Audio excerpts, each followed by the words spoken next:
अरे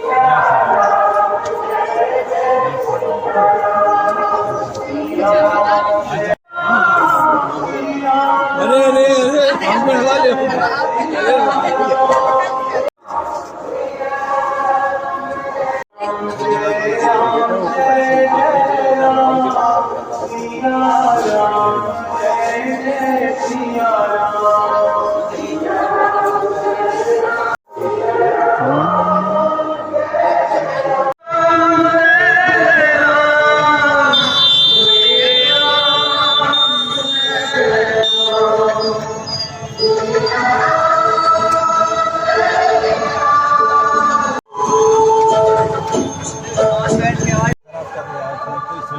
क्या बनवा दिया।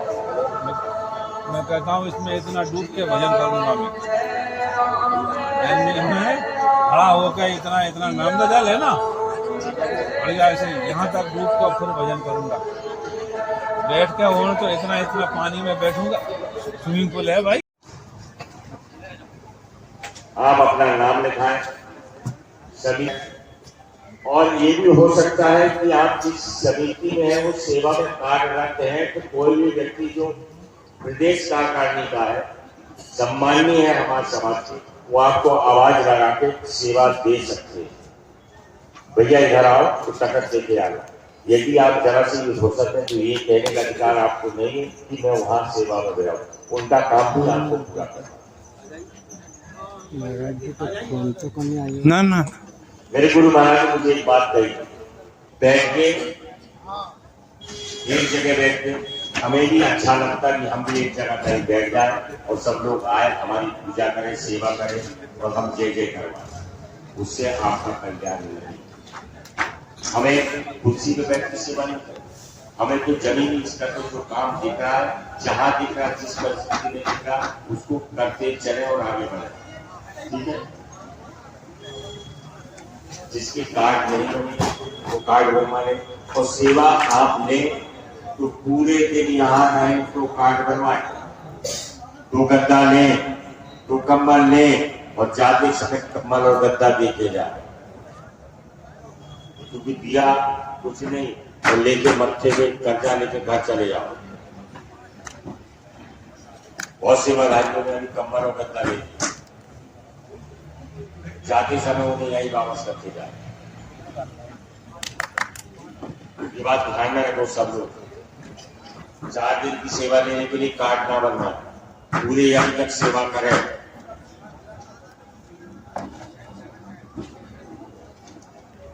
दर्शन करने आए हो, दर्शन करो, स्वागत है आपका। भोजन पाओ, स्वागत है आपका। परिक्रमा करो, 2 दिन रहो, कार्ड मत बनवाओ। कार्ड कब बनवाना कि महाराज जी जब तक यज्ञ होगा तब तक हम सेवा देंगे। यज्ञ 19 तारीख को समाप्त होगा, आपकी सेवा 21 तारीख तक रहेगी। 21 तारीख के बाद ही आपकी रवानगी है, वो समझ रहे हैं। बाकी इसकी जानकारी चक्रवाती की जो माता जी महाराज की जय। पूज्य गुरुदेव के स्मरण करते हुए आज की यह सभा, जो कि एक बहुत ही पुनीत का इस महायज्ञ स्थली 2121 स्मृति श्री राम महायज्ञ के माध्यम से जो सेवा का अवसर आप लोगों के समक्ष उपस्थित हुआ है, इस महायज्ञ में विभिन्न प्रकार की जो सेवाएं आपके द्वारा दी जाएंगी, उसी से हमारे कार्यक्रम की भव्यता होगी, उत्कृष्टता होगी। और एक जो संदेश गुरु महाराज देना चाहते थे समाज के माध्यम से, राम के वंशज के माध्यम से, कि आज भी वह सारे लोग हमें मौजूद हैं जो सेवा भाव और दूसरों के कल्याण के लिए कार्य करने की भावना हमें है। उसके लिए यह इतना बड़ा आयोजन आज अपनी मूर्त रूप प्राप्त कर रहा है। तो इस आयोजन में कैसे अपना आप जीवन को धर्म बनाने के लिए आयोजन में अपना सहयोग दे सकते हैं, इसका एक बहुत ही सुअवसर आपके सामने श्री महंत जी के साथ जो कार्य करने वाले हैं, उन लोगों ने देखा होगा कि कहीं जब भी कहीं बड़े बड़े आयोजन हुए हैं, उन आयोजनों में कार्यकर्ताओं ने रात और दिन नहीं देखा। यहाँ देखा अभी जो उपस्थित हमारे कार्यकर्ता हैं, चाहे वो दुर्गाधरा के हो, गमाकर के हो, छिंदवाड़ा के हो या अन्य जिलों के, उन्होंने कभी ये नहीं देखा कि इस आयोजन के लिए हम पूरी रात भर जाग गए या पूरी दिन भर।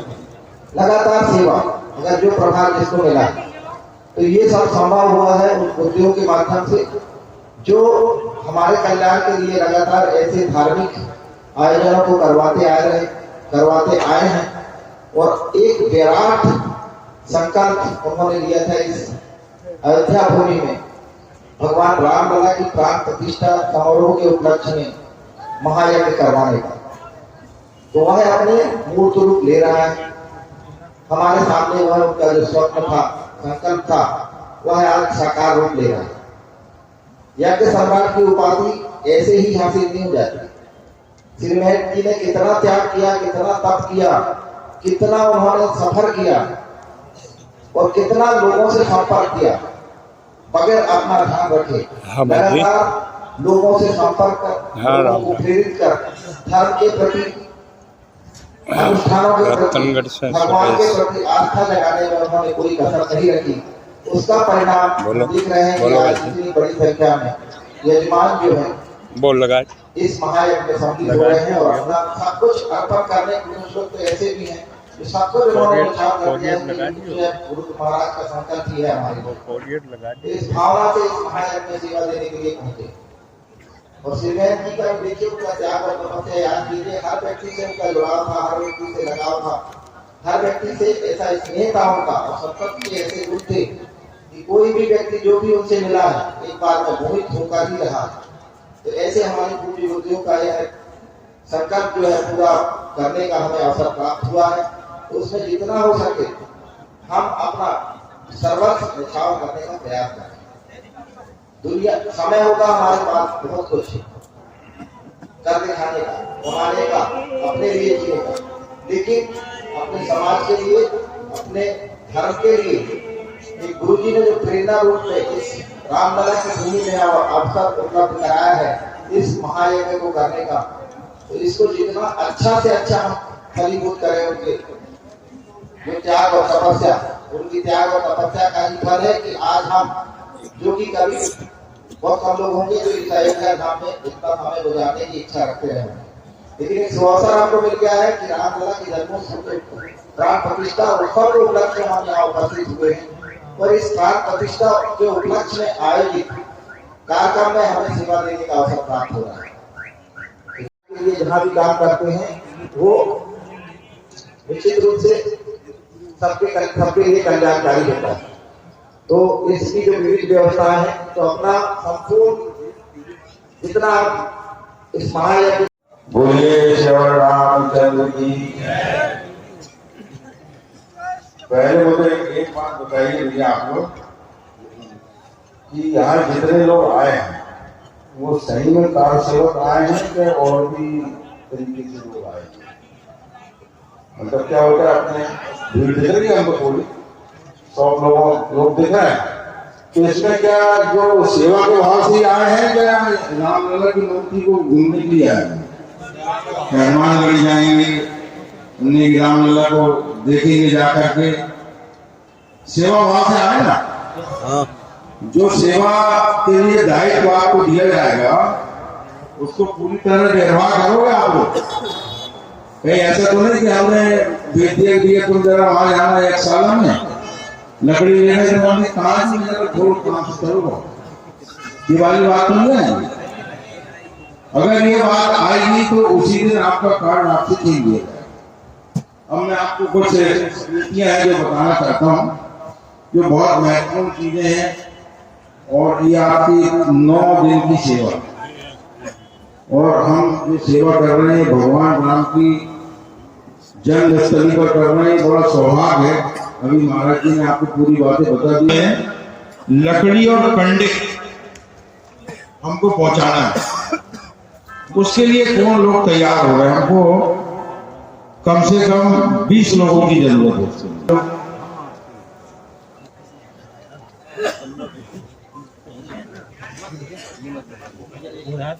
अब इसमें देखिए थोड़ा सा मैं एक निवेदन कर रहा हूँ कि अपने को जैसे हमारे जिले हैं यहाँ छिंदवाड़ा के, सिवनी के, नर्मदापुरम के, आपके बैतूल के, नरसिंहपुर के, विदिशा के, गुना के, अशोकनगर, शिवपुरी, आपके इंदौर, उज्जैन, खरगोन, नागदा और नंदुरबार धार के लोग आए हुए। तो अच्छा, भोजनशाला में परसने वाले लोग, उसमें 25 लोग लगेंगे हम। 2 भोजनशाला है, एक में 25 और एक में 25, 50 लोगों की जरूरत भोजनशाला में। एक राजा रानी की भोजनशाला होगी और एक होगी आम भंडारे। हमको बैठाल करके भोजन करवाना पत्तल के माध्यम से। उसमें भी हमको 50 लोगों की आवश्यकता है कार्यकर्ताओं, उसमें सबसे ज्यादा लगेंगे। वहां हमको 6 से 7 लोगों की जरूरत जो देख रेख करें, पानी की व्यवस्था वगैरह। एक आदमी हमारे 2-3 लोग तो लगे हुए हैं, उसके लिए हमको 5 से 6 लोगों की आवश्यकता पड़ेगी। यज्ञ में होने वाले भंडारे, मतलब एक सामने हमारा आम भंडारा चालू कर रहे हैं जो 24 घंटे मतलब दिन भर चले। उसमें कभी अपन पोहा बनवा लेंगे, कभी अपन भजिया बनवा देंगे, कभी हलवा बनवा देंगे, कभी खिचड़ी बनवा देंगे। ये अपने को बाहर की जो जनता आती है कि रघुवंश का यज्ञ है, रघुवंश समाज का यज्ञ है, और उसमें आम जनता अगर भी कुछ ना पाए तो क्या गए। इसलिए उस भंडारे में भी हमको कम से कम 8 से 10 लोगों की जरूरत पड़ी।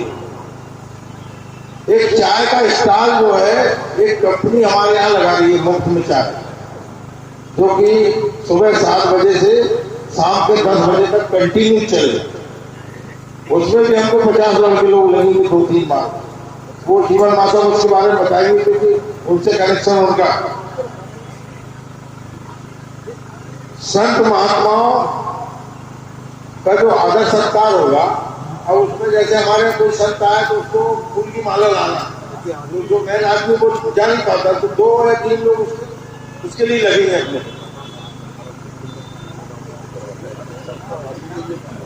जल व्यवस्था में 3-4 लोग लगे हैं, उसमें और हमको 7 लोगों की आवश्यकता पड़ेगी जल व्यवस्था के लिए, है ना। विद्युत व्यवस्था का संचालन जो बिजली अपनी जल रही है, इस व्यवस्था के लिए भी आपको 10 लोगों की आवश्यकता पूरे या क्षेत्र में पड़ेगी।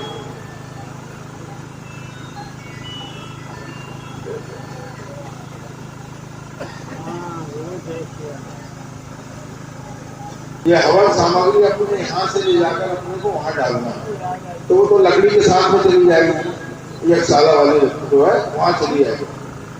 तो उसके लिए एक व्यवस्था लगनी, तो वो उसमें भी अपने को 25 लोग लड़के लोग जो कोई काम कर लेंगे दोनों टाइम। 25 की टीम हमको रात्रि में चाहिए, वो यज्ञशाला के अंदर चाहिए। क्यों? क्योंकि जो यज्ञशाला के अंदर में आग हमारी रहती, उसको हम बुझने नहीं देंगे। उसको ये देखेंगे कि वो आग भड़के ना, हमारी यज्ञशाला आग ऊपर ना पकड़े। अगर कोई लकड़ी ऐसी बाहर आके जल रही, उसको अंदर पहुंचाने का काम करेंगे, और उसमें लुंगी और कुर्ते पर रोक देंगे। जो लोग लुंगी कुर्ते पर रहेंगे वो ही अंदर जाएंगे, वरना नहीं जाएंगे। ये भी एक उसमें मतलब बंदिश है। उसमें पैंट शर्ट या पैजामा भी नहीं चलेगा, लुंगी चलेगी या धोती चलेगी। और समय का काम उसको सुबह से 9 बजे से 12 बजे तक, तो सुबह 6 बजे आपको आना होगा। 6 बजे आकर के हवन सामग्री, लकड़ी और फूल वगैरह सब कुंडों पर ले जाकर रखना पड़ेगा। ये बहुत विशेष काम, बोलना सबको आता है लेकिन करना बहुत कठिन है। उसके बाद रात्रि में एक टीम रहेगी, 12 बजे तक का काम उसका, फिर झाड़ू भी लगाना है उसमें। शाम को हमारा 6 बजे के पहले पूरा यज्ञ स्थल अंदर का जल जाए, उसका कूड़ा उड़ जाए, उसका कूड़ा साफ हो जाए। दूसरे दिन हमारा उसको ऐसा लगे कि हम साफ जगह पर बैठे। तो ये करना पहले सोच लेना, तब नाम लिखवाना। रेजिमेंट लिखवाने के लिए अंदर जाएंगे, बढ़िया देखेंगे, इसलिए नहीं। तो ये महत्वपूर्ण मतलब जो है कमेटी है, इतनी कमेटी है, बाकी तो सब स्वास्थ्य व्यवस्था, इसमें डॉक्टर लोग रहेंगे। यहाँ पर कोई अगर डॉक्टर अपने उसमें है जो डॉक्टरी का अनुभव करना चाहता है तो वो भी अपना नाम लिखा सकता है।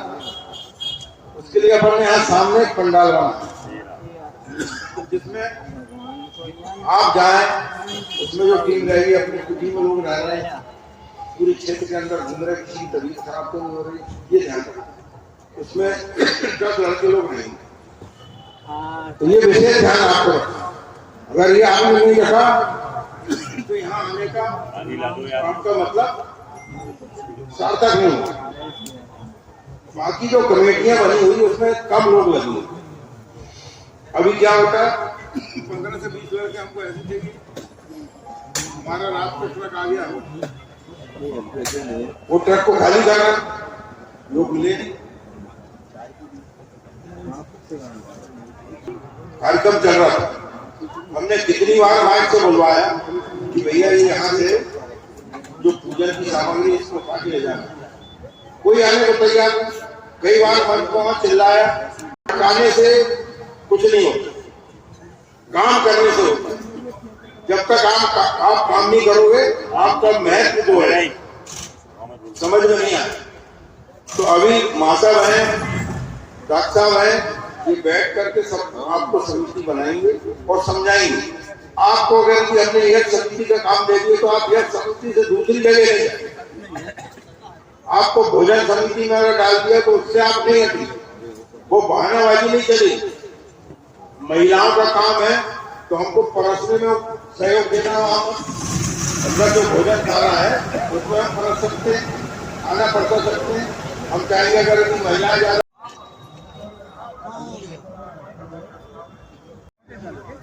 उधर जिसमें 1000 का अनुभव मेरे को है तो मैं वहां पर जाऊँ 1 साल। मेरे को बिजली विभाग का अनुभव है तो बिजली विभाग की समिति में चला जाऊँ, स्वास्थ्य का अनुभव है तो स्वास्थ्य में चला जाऊँ। ये देखना पड़ेगा, ये तो कोई अनुभव है नहीं, खड़े हो गए वो भी देखना है। ये भी हो सकता है कि आपको बोरी उठाना पड़ सकता है, वहां से तेल के पीपे लाना पड़ सकता है वहां से। तो इसमें कोई शर्म नाम की चीज नहीं है। परिश्रम हमको करना है और किसके लिए कर रहे हैं? भगवान रामचंद्र को जोड़ना है वो, और जोड़ेंगे आप, और आप जोड़ेंगे तो काम 9 दिन के अंदर में पूरा हो जाएगा। कोई बड़ी बात नहीं है। बूंद बूंद से सागर बढ़ता। अपने पास में इतने लोग हैं, अगर 10 से एक जगह होगा तो सब काम निकाल देंगे। सिर्फ एक ही जगह जहाँ 1 साल में ज्यादा लोग होंगे हो जाए, वो बढ़िया लोग रहे। माँ साहब को अनुभव है और डॉक्टर साहब को अनुभव है, पूरे लोग को ये बढ़िया तैयार कर देंगे। समितियां तो बहुत बन गई 27, लेकिन उनकी जरूरत ऐसा लग रहा नहीं पड़ेगी। जल समिति में 4 से लड़के लोग भरना है, ठीक है ना। आप कोई अगर किसी प्रकार की शंका कुशंका, जैसे मैं हर समिति के लोगों को कौन तो अलग अलग होकर सबके खत्म हो जाएंगे, लेकिन वो अनुभव वाला आदमी आगे वैसी बता। तो आप मां साहब के पास में कुछ नाम आए, डॉक्टर साहब बताइए वो नाम अगर यदि सेलेक्टेड है तो वो खड़े होकर बढ़िया एक कार्ड में, कार्ड में जो है थोड़ा कलर इसका चेंज करना है। राजा रानी के आगे है ना, ये दो वाला लेके, ठीक। बोलिए श्यावर रामचंद्र भगवान की, यज्ञ नारायण भगवान की, श्री महंत यज्ञ सम्राट साकेतवासी श्री कनक बिहारी दास जी महाराज की। बहुत अच्छा मार्गदर्शन हमें हमारे छोटे बाबा जी, जिनके सानिध्य में लगातार 3 बड़े यज्ञ हमने सफल किए, उनकी ही योजना के अनुसार समितियां बनाई। और हमें अभी चक्रपाल जी का भी बहुत अच्छा अनुभव है। भाई साहब ने कई बड़े बड़े कार्यक्रम उन्होंने करवाए हैं और बहुत अच्छा मार्गदर्शन उनका भी प्राप्त हुआ। मेरे साथी आदरणीय जीवन सिंह जी मासा हर यज्ञ में पूरी व्यवस्था को देखते हैं और समितियों के गठन में उनको विशेष मान्यता प्राप्त है उनके कार्य विभाजन में, और उन्होंने खूब सारे यज्ञों में साथ में रह करके इन यज्ञों को सफल करवाया है और हम सब ने कार्य किया है हमारे छोटे बाबा जी के मार्गदर्शन में, और सारे कार्य हमारे बहुत सफल हुए हैं। आपसे भी यही अपेक्षा है। ये हमारे गुरुदेव का संकल्पित सबसे अंतिम यज्ञ है, क्योंकि गुरुदेव भगवान हमारे बीच में नहीं है। शरीर से, स्थूल शरीर से भले ही ना हो, पर सूक्ष्म शरीर से आज भी हमारे बीच में वो है, और वो ही है तो इतना बड़ा कार्य का बीड़ा आज समाज में उठाया है। यदि वो ना होते तो यह मन शक्ति बनती ही नहीं, ये कार्य आगे बढ़ता ही नहीं। वो आज भी हमारे साथ हैं, उनकी शक्ति हमारे साथ है, सूक्ष्म शरीर से उनका आशीर्वाद हमारे साथ है, और उनके आशीर्वाद से ही हम इतना बड़ा यज्ञ का आयोजन करने जा रहे हैं। इस आयोजन में सारी तैयारियां हमारे वरिष्ठों ने कर दी है। उन्होंने घर घर जाकर के एक एक पैसे वहां करके और दान राशि लेकर के इस आयोजन को भव्यता प्रदान की है।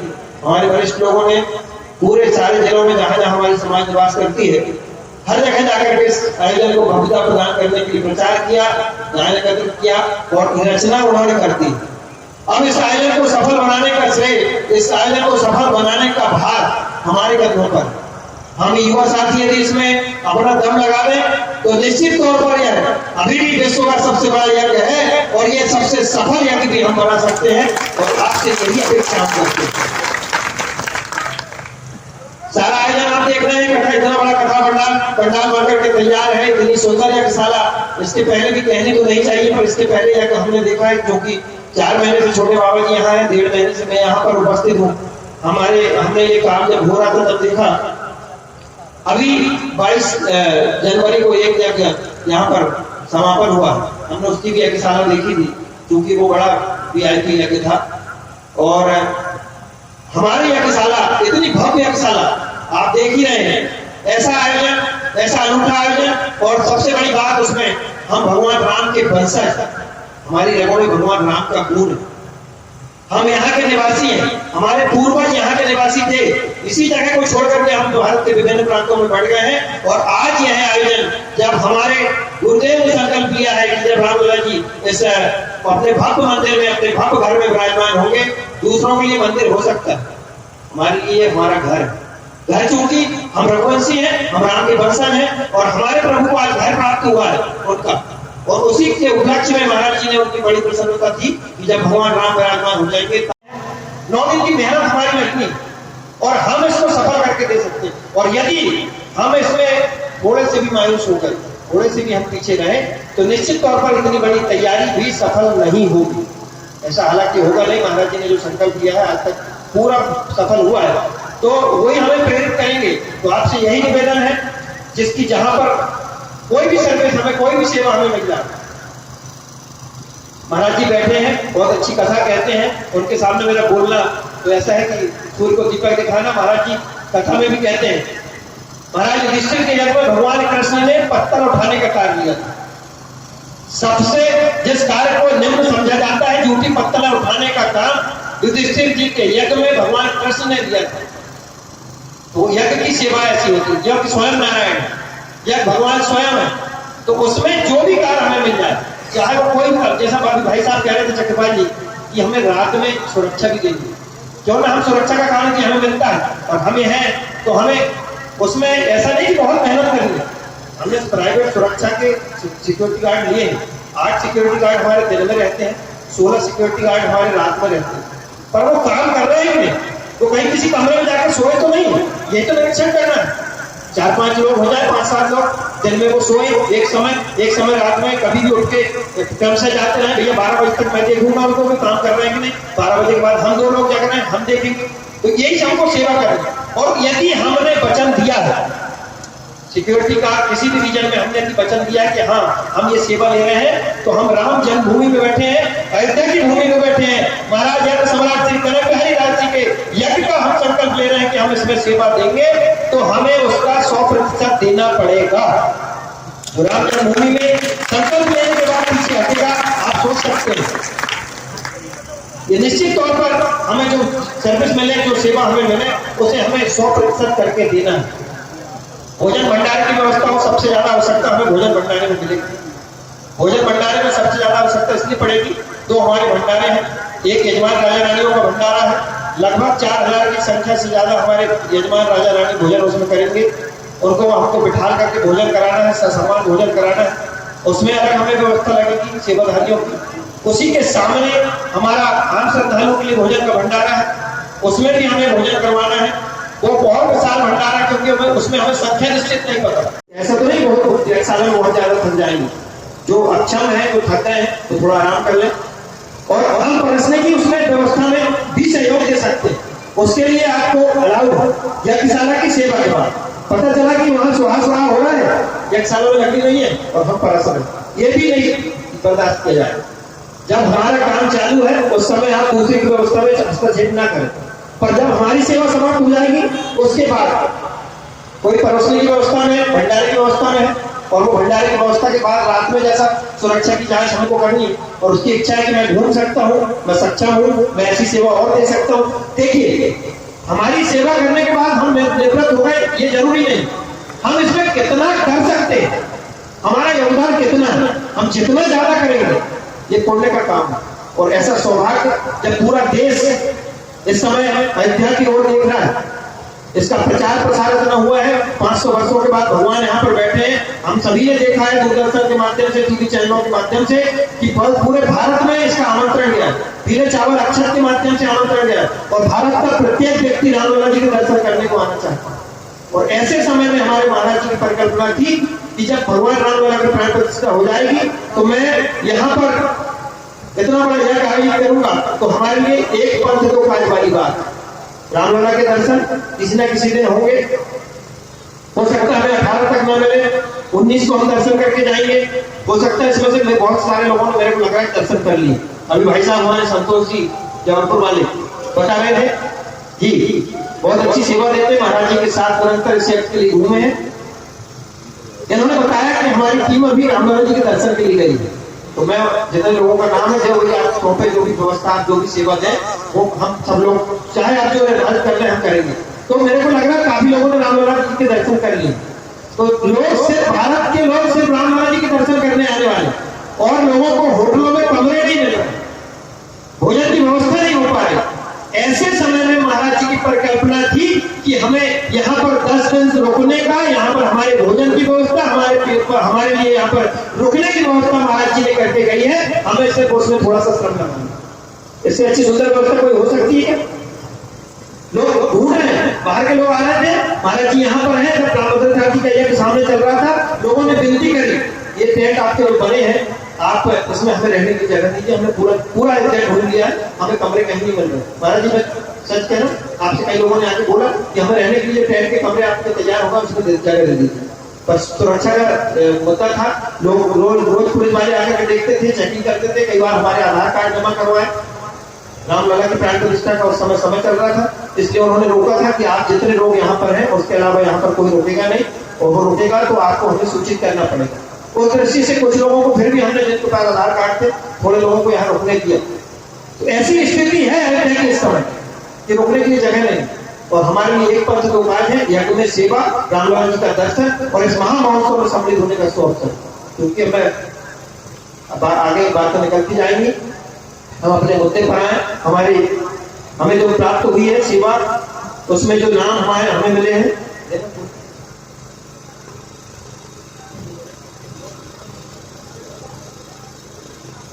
इसको यज्ञशाला में या दूसरी व्यवस्था में, उसमें एक हमसे त्रुटि हो सकती है। 2 लोग नरसिंहपुर के खड़े हो गए, 2 रायसेन के, 2 छिंदवाड़ा के, 2 अशोकनगर के, अंडरस्टैंडिंग नहीं रहती।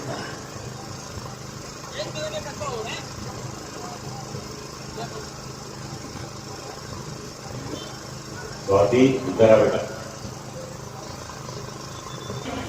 किसी एक गांव की हो, उसके आसपास के गांव की हो, एक जिले की, कुंडी यज्ञ श्री सीताराम महायज्ञ छिंदवाड़ा में किया था 2007 में। 20 अप्रैल से लेकर के 1 मई तक वो यज्ञ संपन्न हुआ था। बड़ा भव्य और बड़ा सुंदर महाराज जी का प्रथम बड़ा आयोजन था।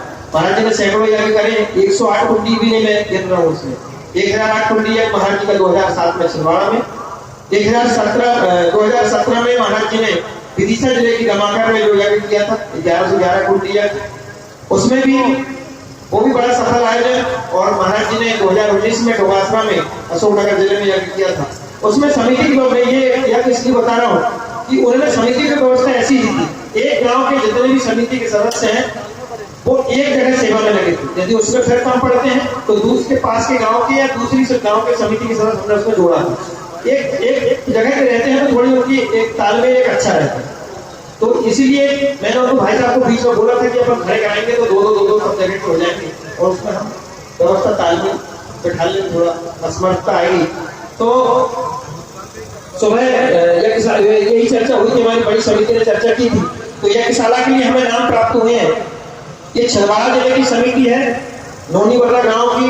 नोनीवर्रा गांव वो है कनकपुरी, जिसका नाम महाराज जी के नाम से हो गया है और महाराज जी के आश्रम का नाम कनकधाम है।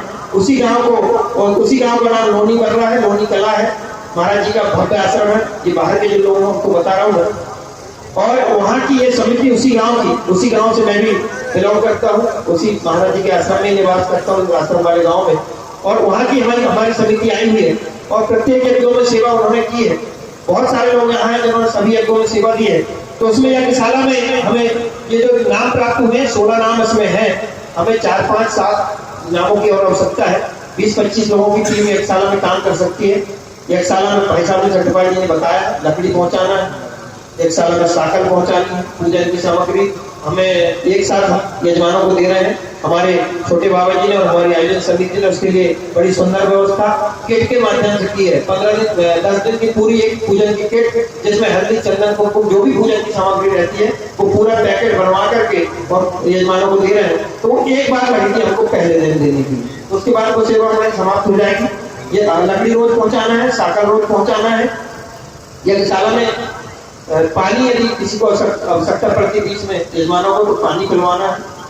और रात के लिए अलग से 10 लोगों की लगेगी। हमें उसमें ज्यादा आवश्यकता इसलिए नहीं है कि रात में सिर्फ कोई अंदर प्रवेश ना करे, एक सुरक्षा की दृष्टि से। दूसरा, यज्ञ कुंडों की अग्नि शांत ना हो, तो एक मोटी लकड़ी हमको उसमें डाल देनी है रात में, जो रात भर जलती रहेगी और शांत अग्नि नहीं होगी। तो उसमें 10 लड़के रात में चाहिए और लगभग 25 सेवाधारी हमें उसमें दिन में चाहिए। 16 नाम मेरे पास है। मैं चाहता हूं कि छिंदवाड़ा के ही और नाम 3 नाम और ये बता रहे हैं, 19 नाम हो गए।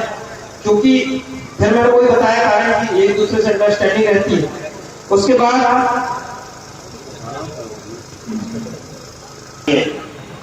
यज्ञशाला में प्रवेश करने के कुछ नियम होते हैं।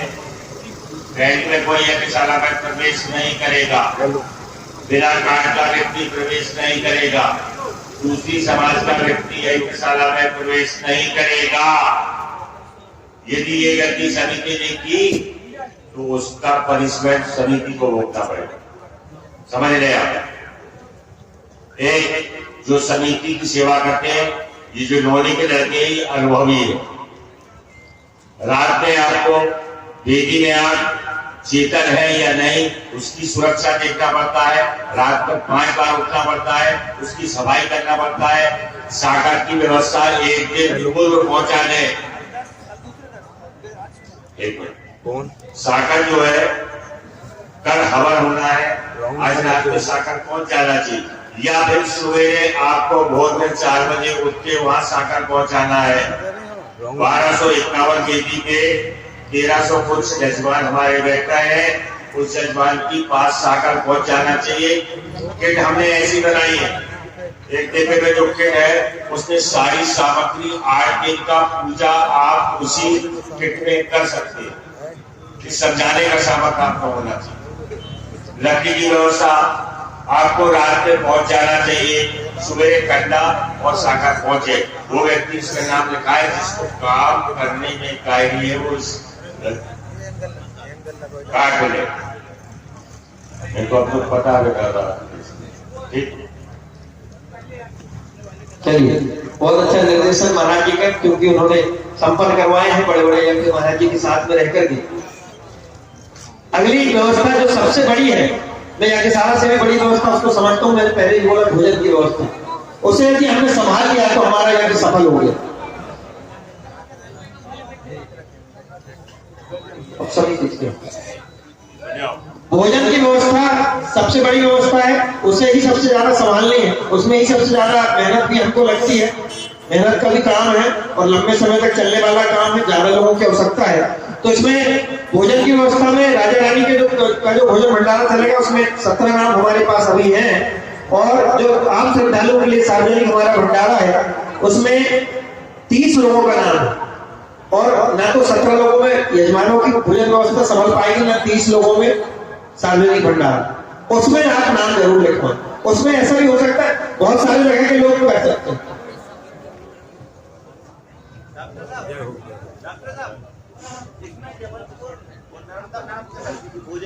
जी, उसके कुछ नियमावली है।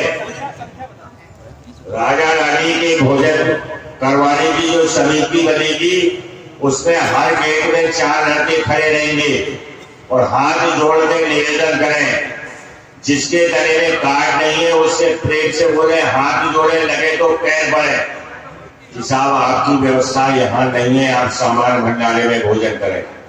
सभी लोग कान खोल के सुन लो। आपके परिवार का कोई व्यक्ति राजा बना है तो आप उसके साथ भोजन करने उस राजा रानी के कक्ष में नहीं जाएंगे, नहीं जाएंगे, नहीं आएंगे, न किसी को जाने देंगे। जो सामान्य भंडारा उसका बना उसमें आपको भोजन प्राप्त करना है।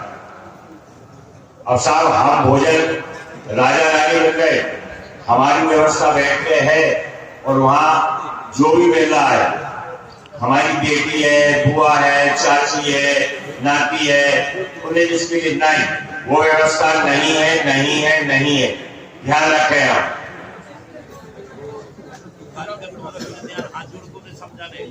एक और व्यवस्था मैं आपको बता दूं, बीच में भूल गया था। यज्ञशाला की व्यवस्था हो, यजमान राजा रानियों की व्यवस्था, भोजन व्यवस्था हो, या सार्वजनिक भंडारे की व्यवस्था हो, एक लोग उसमें मुख्य रहेगा। वो मुख्य ऐसा नहीं वो प्रधान बन गया, पर जो कोर कमेटी है वो किससे संपर्क करेगी, किस किस को बुलाएगी। 25 लोगों की यज्ञशाला में समिति है, किससे संपर्क करना, एक का संपर्क नंबर उसमें रहेगा और वो सारे लोगों को वो जवाबदारी ले। मुखिया वो बने, ये मुखिया मतलब बड़ी बात नहीं है, वो बने कि उसकी जवाबदारी रहेगी कि 25 लोगों को वही समेट करके लाएगा। ये मतलब जिस समय सेवा की जरूरत होगी उस समय से उससे संपर्क किया जाएगा, उसकी जवाबदारी रहेगी।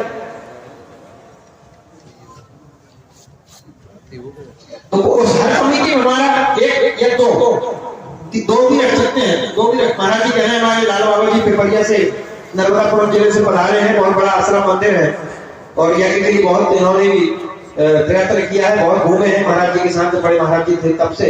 वो कह रहे हैं 2 लोग रखें, तो उनका ये सुझाव माननीय एक बार ताली हो जाकर के स्वागत करें। हमारे बीच में राष्ट्रीय कथावाचक आदरणीय रामकिशोर सर्वदास जी महाराज हैं, इसमें भी हमारी यज्ञ में भी वो कथा वाचन करेंगे। इनके लिए एक बार जोरदार तालियां हो जाएगी, स्वागत करें। 2 लोग इसमें प्रमुख तो नहीं कहना चाहिए, उसी समिति के उसी बराबर है वो, जो बाकी लोग काम करेंगे, पर वो जवाबदारी से अपना नाम लिखा है वो समिति में, उनसे ही संपर्क कोर कमेटी करेगी। 2 हर समिति में रहेंगी। अगली व्यवस्था और साधु संतों के भंडारे में एक व्यवस्था और है, मैं आपको समझाऊं। हमारे बीच में देव मोरारी बापू जी राष्ट्रीय प्रवक्ता कथावाचक है, एक बार ताली बजाकर के महाराज जी का स्वागत करें। बहुत सहयोग और उनकी सलाह से हम आगे बढ़ रहे हैं इस यज्ञ में। मैं ये कह रहा था,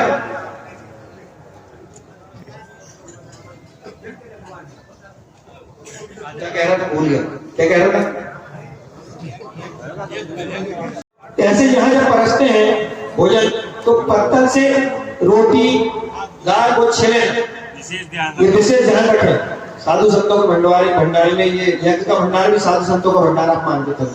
थोड़ी स्वच्छता का भी ध्यान रखें, वो तो वैसे भी रखते हैं हम। और जूठे का बड़ा यहाँ पर नियम रहता है कि एक दूसरे से पत्थर में जो छिल गया उसको फिर वहीं छोड़ दें। एक तो सावधानी रखें।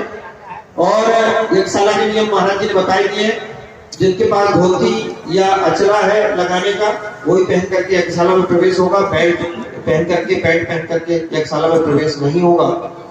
पानी की व्यवस्था हमें कम लोगों की आवश्यकता है, क्योंकि पानी की व्यवस्था चालू हो चुकी है, फिर भी उसमें लोग लगेंगे। 5 लोग मेरे हिसाब से पर्याप्त हो जाते हैं पानी की व्यवस्था।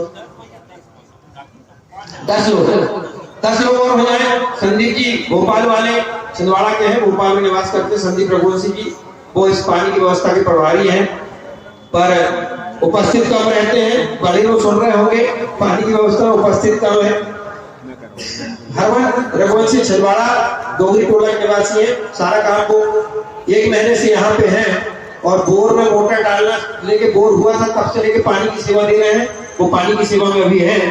10 लोग उसमें अपना नाम लिखवाएं और रात के 10 बजे तक वो सेवा है दिन में। आपको ज्यादा मेहनत नहीं करनी, सुबह से लेके करनी है, पर बीच बीच में आपको समय रहेगा, टंकी खाली हो गई, टैंकर पहुंचा कि नहीं, इस बात की आपको चिंता रहनी चाहिए। भंडारे में पानी है कि नहीं, शौचालय में पानी है कि नहीं, इस बात की चिंता वो करें।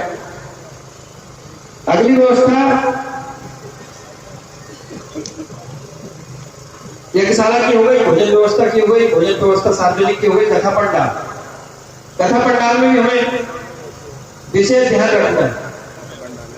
ऐसा ध्यान रखना है क्योंकि हमारे यहाँ को 129 दिन देखेंगे। आस्था भजन में हमारा लाइव टेलीकास्ट होगा, 1 बजे से 4 बजे तक हमारी कथा होगी। कथा और पहले प्रारंभ हो जाएगी और बाद तक चलेगी, पर लाइव टेलीकास्ट का जो समय है वो 1 बजे से 4 बजे तक है। तो उस समय क्योंकि इस यज्ञ को पूरा भारत में 129 देश और देखेंगे, तो इस बात का हम ध्यान रखें। ऐसा नहीं कथा पंडाल में हमें व्यवस्था मिलेगी, ये हमें सेवा देने का अवसर मिल गया तो हम कैमरे में दिखाने की कोशिश करें। आप देखोगे भगवान की इच्छा है, इसलिए इतनी बड़ी रचना की गई है। और ये हमारा यज्ञ है क्या, तो हम देख गए, हम इसी के तो अंश है, यज्ञ के तो अंश है। तो यदि यज्ञ हमारा देख रहा है आपदा से, तो हम देख रहे हैं। यहाँ भी हमें लगभग 30 लोगों की आवश्यकता। इसमें जो मेरी माताएं हैं और जो मेरी बहनें हैं, वो महिलाओं की तरफ यहाँ पर सेवा आपकी 2 सेवा आप दे सकती हैं। आपके लिए सबसे उचित सेवा मेरे हिसाब से ये है, एक तो कथा पंडाल में महिलाओं की तरफ आप सेवा अपनी दें, कहाँ बैठना है, कैसे कोई हल शोरगुल कर रहा है या अव्यवस्थित तो नहीं है, बीच में कोई ऐसा कोई व्यवधान तो उत्पन्न नहीं हो रहा, उसकी आप व्यवस्था करें। दूसरा, जहां पर महिलाएं भोजन करती वहां पर परोसने की व्यवस्था। तो ये 2 व्यवस्थाएं आपके लिए सबसे उचित मैं समझता हूँ। उसके बाद हमारे वरिष्ठ हैं जो भी निर्धारित करें।